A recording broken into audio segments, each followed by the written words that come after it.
नमस्कार बच्चों, कैसे हैं आप सब। मैं उम्मीद कर रही हूँ कि आप अपने अपने घरों में स्वस्थ हैं, सुरक्षित हैं। देखिए बच्चों, हम पढ़ रहे थे हमारा पाठ 10 कितनी जमीन। इस चैप्टर को हमने डिस्कस कर लिया था, इसके शब्दार्थ हम डिस्कस कर चुके थे और इसके मौखिक प्रश्न और पठित गद्यांश ये भी हमने हमारी प्रीवियस क्लास में डिस्कस कर लिया था। तो आज हम डिस्कस करने वाले हैं बच्चों लघु उत्तरीय प्रश्न, जो शॉर्ट आंसर होते हैं उनको। तो देखिए बच्चों, इस चैप्टर क्वेश्चन को करने से पहले एक बार मैं चैप्टर की ब्रीफिंग कर देती हूँ आपके सामने, ताकि चैप्टर आपको मेमोराइज हो जाए। इस चैप्टर में होता क्या है, दो बहनें होती हैं, एक छोटी बहन और एक बड़ी बहन। बड़ी बहन का विवाह कस्बे में एक सौदागर के साथ होता है, कस्बा अर्थात टाउन, और छोटी बहन का विवाह होता है देहात अर्थात गाँव में किसान के साथ। बड़ी बहन छोटी बहन से मिलने आती है और बड़ी बहन अपने रहन सहन की काफी तारीफें अपनी छोटी बहन के सामने करती है। छोटी बहन कहती है कि मैं अपने जो जिंदगी है उससे तुम्हारी जिंदगी की अदला बदली कभी भी नहीं करूं, क्योंकि हम भले रूखा सूखा खाते हो, भले ही हम बहुत निम्न जीवन जीते हो, लेकिन हम चिंता फिक्र से मुक्त रहकर लंबी उम्र प्राप्त करते हैं और इसके साथ साथ तंदुरुस्त भी रहते हैं। लेकिन जो ये सब बातें होती है दोनों बहनों की, ये छोटी बहन का पति दीना सुन रहा होता है। वह सुन रहा होता है तो उसे लगता है कि शायद यदि हम चाहें तो हम भी अपनी जिंदगी में सुधार ला सकते हैं। तो होता क्या है, एक दिन वह बैठा होता है अपने घर के बाहर ओसारे में, दरअसल बरामदा जैसा होता है, वहां एक सौदागर वहां से गुजर रहा होता है और सौदागर उससे कहता है कि नदी के किनारे कोलों की बस्ती है। कोलों की बस्ती तक विशेष प्रकार की जाति होती है कोल, उनकी बस्ती, उनके पास बहुत ही अच्छी बहुत ही उम्दा जमीन है। दीना सोचता है कि मुझे भी ये जमीन प्राप्त करनी चाहिए, तो वो ये सोच कर कि मैं अपनी जमीन जो यहाँ पर है उसको बेचकर वहां जमीन ले लेता हूँ, यह सोचकर वह अपनी पत्नी को कहकर जाता है कि तुम घर संभालना, मैं अभी आता हूँ कुछ टाइम में। तो वह अपने नौकर के साथ कोलों की बस्ती में जाता है, वहां उन्हें उखाड़ देता है और कोलों के सौदागर को भी उखाड़ देता है। कोलों सौदागर से उसकी शर्त, मतलब कोलों सौदागर से कहते हैं कि तुम ये जमीन जहां तक तुम चाहो वहां तक ले लो, लेकिन हमारी दो शर्तें हैं। पहली शर्त ये कि एक दिन में तुम जितनी जमीन नापोगे वो सब जमीन तुम्हारी, उसकी जो रकम होगी वो होगी 1000। और दूसरी शर्त ये कि जहां से तुम अपना जो यात्राएं शुरू करोगे वहीं तुम्हें अपनी यात्रा को खत्म करना होगा, और तुम्हारे पास टाइम होगा सूर्योदय से लेकर सूर्यास्त तक का, यानी सनराइज से लेकर सनसेट तक का।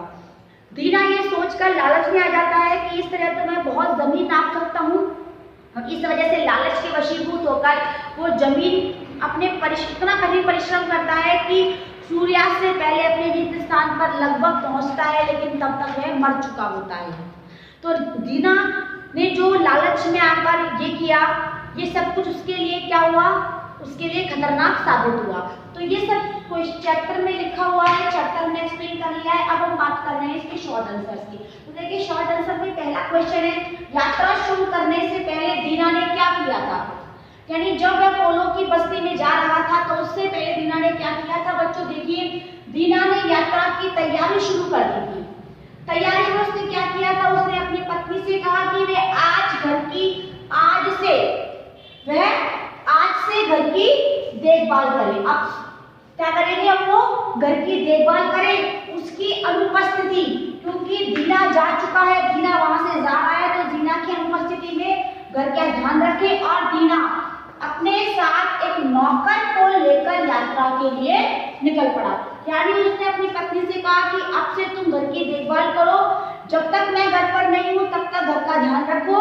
और वह यह कहकर एक नौकर को लेकर यात्रा पर निकल पड़ा। यात्रा कहां पर, कोलों की बस्ती की तरफ। देखिए नेक्स्ट क्वेश्चन, जमीन का कागज पक्का करने के लिए दीना ने सरदार से क्या कहा, यानी जब सरदार ने कहा कि तुम एक दिन में जितनी जमीन नापोगे वो सब तुम्हारी है, तो दीना को लगा कि आज ये कह रहे हैं जमीन मेरी है, कल को ये फिर कहते कि जमीन इसकी है या उसकी है, तो क्या गारंटी है कि जमीन मेरी रहेगी। तो इस वजह से दीना ने जमीन का कागज पक्का करने के लिए सरदार से क्या कहा था। दीना ने सरदार से कहा कि पिछले दिनों जिस तरह आपने एक सौदागर को जमीन दी थी, सौदागर कौन सा, जो दीना के घर के रास्ते से गुजर रहा था, जिसने दीना को ये बताया था कि दरिया किनारे कोलों की बस्ती और वहां पर जमीन बहुत उपजाऊ और उम्दा है, उस सरदार की बात कर रहा था दीना इस क्वेश्चन में। तो दीना ने कहा कि जिस तरह आपने एक सौदागर को जमीन दी थी और उस जमीन का कागज पक्का किया था, ठीक उसी वह भी जमीन का कागज पक्का कराना चाहता है। यानी दीना भी चाहता है कि जो जमीन दीना ले, जो भी जमीन दीना नापे कल, उसका कागज भी क्या हो जाए, पक्का कर दिया जाए। अगला देखिए बच्चों, अगला क्वेश्चन, दीना को रात भर नींद क्यों नहीं आई थी? तो देखिए, क्योंकि दीना के मस्तिष्क में, मस्तिष्क अर्थात उसके माइंड में रह रहकर जमीन की बात घूम रही थी। क्या घूम रही थी? कि मैं इतनी जमीन नाप सकता हूँ एक दिन में, जाकर वापस इतनी जमीन से आ सकता हूँ और वो सब जमीन मेरी हो जाएगी। तो ये बात दीना के मन में बार बार आ रही थी, उसके दिमाग में बार बार ये बात आ रही थी। अधिक से अधिक जमीन नापने के लालच में वह सुबह का बेसब्री से इंतजार कर रहा था। यानी वो इंतजार कर रहा था कि कब सुबह हो और कब वो अपनी जमीन नापने की यात्रा को शुरू करे। यानी दीना के मन में क्या आ गया था बच्चों? दीना के मन में लालच आ गया था और उस लालच के वशीभूत को क्या कर रहा था? वो ये सोच रहा था कि कब सुबह हो और कब मैं अधिक से अधिक जमीन नापूं। इस प्रकार दीना के मन में जो लालच हुआ, उसके परिणाम स्वरूप बच्चों क्या हुआ? दीना अपनी जान से हाथ धो बैठा। इसका अगला प्रश्न देखो बच्चों, इसका अगला प्रश्न है, हम तो दिन के हिसाब से बेचते हैं। ये एक स्टेटमेंट है, यानी किसी के द्वारा कही गई बात है। इसमें देखिए, इसी से दो क्वेश्चन बने हैं। पहला क्वेश्चन है, यह बात किसने कही और किससे कही? यानी कहने वाला कौन है और किससे कही, ये बात को बताना है। तो यह बात कोलों के सरदार ने कही थी। किसने कही थी? कोलों के सरदार ने। और कही किससे थी? दीना से कही थी। क्या कही थी उन्होंने? कि हम तो दिन के हिसाब से बेचते हैं, जितनी एक दिन में तुम जमीन नाप लोगे वो सब जमीन तुम्हारी। इस कथन का क्या अर्थ है? यानी जो स्टेटमेंट दिया गया है, इसका अर्थ क्या है? तो देखिए बच्चों, इसका अर्थ है कि कोई भी आदमी एक दिन में चलकर, यानी बाय फीट जितनी जमीन नाप सकता है उतनी जमीन उस व्यक्ति की होगी। यानी जो व्यक्ति एक दिन में चलकर जितनी जमीन नापेगा वह जमीन उसी व्यक्ति की होगी। अगला क्वेश्चन देखिए, तकलीफ घड़ी दो घड़ी की है, आराम जिंदगी भर का हो जाएगा, दीना ने ऐसा क्यों सोचा? तो देखिए इसका आंसर, दोपहर होने पर दीना ने रोटी खाई और पानी पिया, क्योंकि उसे भूख भी लग रही थी और प्यास भी। और जब खाना खाते हैं उसके बाद हल्की सी क्या होती है, नींद सी आती है, आलस सा आता है। तो दीना को भी क्या हुआ, गर्मी थी तो उसे भी ऊँघ आने लगी, यानी उसे भी आलस होने लगा, क्योंकि उसने खाना खा लिया था। खाना खाने के बाद ऑलमोस्ट सबको आलस आता है थोड़ा कि हम थोड़ा रेस्ट कर लें खाना खाने के बाद। तो दीना को भी क्या हुआ, खाना खाने के बाद क्या हुआ, ऊँघ आने लगी। तब दीना ने वह चलता रहा, यानी ऊँघ आने के बावजूद भी वो चलता रहा। क्यों?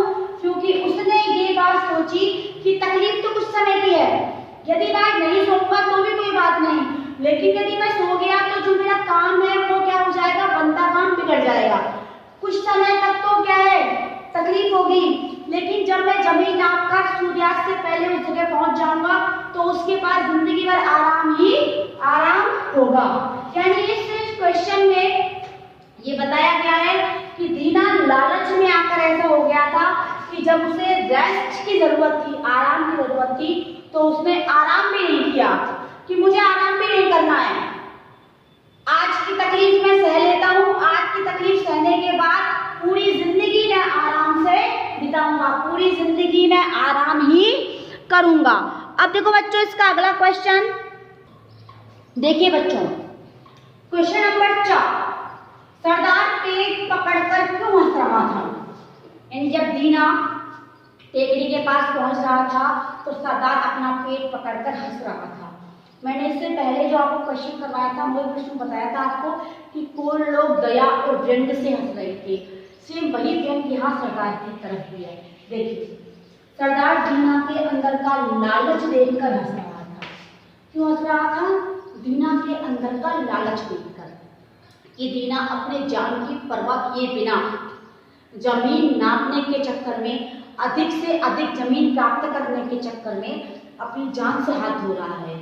सूरज लगभग डूबने वाला था और इस चिंता में दीना की बेचैनी बढ़ रही थी। दीना की बेचैनी क्यों बढ़ रही थी?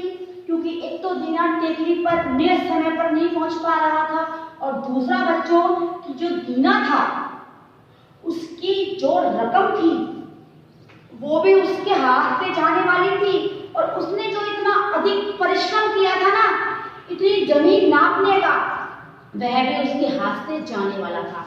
इसलिए दीना की बेचैनी बढ़ रही थी, क्योंकि सूरज लगभग डूबने वाला था। वास्तव में वह एक कदम भी आगे नहीं चल पा रहा था। एक्चुअली ये थी कि उसकी इतनी शक्ति भी नहीं थी उसके अंदर कि वो एक कदम चल जाए। यदि एक कदम भी वह चल पाए तो वह अपने स्थान पर ही पहुंच जाएगा। यानी उसने इतना अधिक लालच आ गया था कि इतना अधिक दूर चला गया था कि उस स्थान पर पहुंचने के लिए वह एक कदम भी आगे नहीं बढ़ पा रहा था। लेकिन जमीन के लालच में वह अपनी जान की बाजी लगा रहा था। जमीन, अधिक से अधिक जमीन प्राप्त करने की लालच में वह अपनी जान की बाजी भी लगा रहा था। उसको अपनी जान की परवाह भी नहीं थी। उसकी लालची प्रवृत्ति, ये मेन टॉपिक है इसका, उसकी लालची प्रवृत्ति और बेबसी की कशमकश। बेबसी किस बात की कि वह चाहकर भी उस स्थान पर नहीं पहुंच सकता। क्यों? क्योंकि उसके अंदर इतनी ताकत ही नहीं बची थी। तो उसकी लालची प्रवृत्ति जिसकी वजह से वो इतना दूर गया, और बेबसी की कशमकश को देखकर सरदार हंस रहा था। कौन हंस रहा था? सरदार हंस रहा था, पेट पकड़कर। उसका मतलब क्या हुआ? सरदार को व्यंग्यवाणी, यानी सरदार एक व्यंग्य की तरह हंस रहा था, क्योंकि कोई लोग भी क्या कर रहे थे? दीना पर दया भी कर रहे थे। दया क्यों? क्योंकि वह बेबस था। वह कर रहे थे क्योंकि दीना क्या था बच्चों? दीना बेबस था। वह चाहकर भी अपने स्थान पर नहीं पहुंच पा रहा था। और व्यंग्य क्यों था? उसकी लालची प्रवृत्ति को देखकर। तो आज की क्लास में इतना। ये सारे शॉर्ट क्वेश्चन आप अपनी कॉपी में कर लें। और thank you and have a nice day बच्चों।